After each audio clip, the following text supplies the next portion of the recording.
Now, you're a writer with the Jewish News Syndicate, JNS. Absolutely, jns.org, yeah. What's your perspective as a Jew feeling all this love? Well, I think that you're seeing around the world now that there's an awakening to supporting Jews in the state of Israel. And it's not only evangelical Christians. In the last several years, all of a sudden, Israel is having newfound relationships with places that you never thought possible, including world superpowers like China and India and Russia, but even other places that you would never suspect, like in Africa and in South America, in Eastern Europe, and even across the Middle East now. You're seeing Sunni countries supporting Israel because of the shared enemies they have with Iran. So I really see an awakening around the world towards Israel and the Jewish people. The afternoon luncheon, were you in that? The CBN luncheon for Israel, yeah, it was really powerful. Yeah, it seemed more Zionistic. A lot of things here seem more Zionistic than you find in most Reform congregations.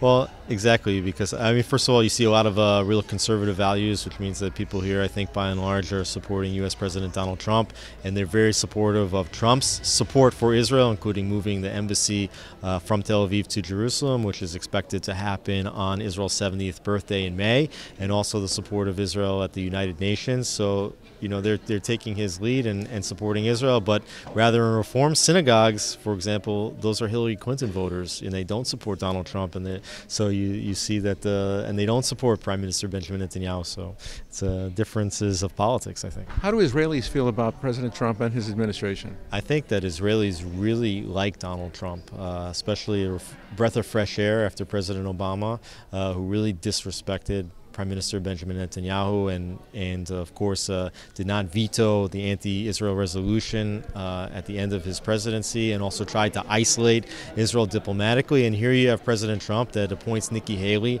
as the ambassador to the United Nations, and she's just been a real fierce supporter of Israel, which Israelis really appreciate. And then moving the embassy and recognizing Jerusalem as the capital of Israel really corrects a historical wrong that the United States and many nations have continued to propagate, whereby they won't recognize Jerusalem as the capital. So Israelis, by and large, are very supportive of Donald Trump and his treatment of Israel. How about those that supported Tzipi Livni and the center left? Right. Well, one thing that you're seeing across the Israeli political spectrum right now is that right or left, everybody is very in favor of Donald Trump's moving of the embassy. I mean, you could go as far left as you want in the Israeli spectrum, and everybody says Donald Trump's moving the embassy is the right thing to do. So because of that, I think that you're seeing that a lot of people are supporting Donald Trump, and everybody supports Nikki Haley. It's not whether you're right or left. I mean, supporting Israel at the United Nations, that's crosses political lines. Do you feel that he may be putting pressures on Israel, like in a quid pro quo for ceding, making concessions towards a Palestinian state? I think that's always a worry, and Donald Trump is new at the presidency and a little bit new to the Middle East, and this is something, a conflict that other presidents before him haven't been able to solve. However, I think that the way he's coming into this is the right way, which is really respecting the state of Israel for being able to thrive in extraordinarily difficult environments. And he understands that the Palestinians are inciting their people to violence. He understands that the Palestinian leadership is hurting their own people. And he said very hard truths to the Palestinians that no other presidents have been willing to say for many, many years. So I think he will push and see how far Israelis would be willing to go. But my feeling is that the Palestinians cannot make peace. It's beyond them to do that, and they have not laid any of the groundwork for a real negotiations and a real peaceful coexistence with Israel. So I think even if you're going to see that Donald Trump may suggest that Israel do things that are a little bit uncomfortable, the Palestinians probably will not be able to accept anything that he suggests. And I think that that is ultimately going to change the paradigm of the two-state solution and maybe put it to rest.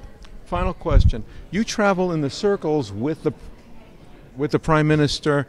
You're in Jerusalem. You have government-issued press credentials, and you're among the press corps. What attitude do you find? Is there an objectivity, an impartiality neutralness in the reporters who are reporting for foreign sources. Are they objective in their reporting, or is there an agenda? I think that we are way beyond, across the world, way beyond the period of objective journalism. I think we're living in an era of agenda-based journalism, and we understand that most of the media in Israel has never been Netanyahu supporters from the moment that he stepped into office. And I've listened to many mainstream reporters just counting the days until Netanyahu will be out of office. The only thing is that the mainstream media in Israel doesn't really represent, I think, the overall feelings of the voters in Israel. Is that right? And I think that based on polls that we're seeing in the last several weeks, if Israel would go to new elections, even with the allegations of corruption that have been laid on Benjamin Netanyahu, that the Israeli public would re-elect Netanyahu today. So, But how can the public see beyond the news reality that the gatekeepers present them with? well, I think even though the press has been leaking, information, there's not too much meat, right? And the feeling of quid pro quo that's necessary to indict somebody for corruption. Yeah. I think Israelis are not seeing that evidence presented as of yet. So, there's a wait and see mentality to really how bad may the charges ultimately be if, in fact, the Attorney General decides to indict, which there's a good possibility of that, but there's no guarantees. JNS is a supplier to American and international news outlets? Yeah, we're feeding news articles each week to 45 of the local Jewish newspapers in the United States, several dozen online outlets, and also Christian outlets, including Charisma Magazine, Christian Post. But we're also now developing a very strong online presence of our own, and people can check us out at jns.org.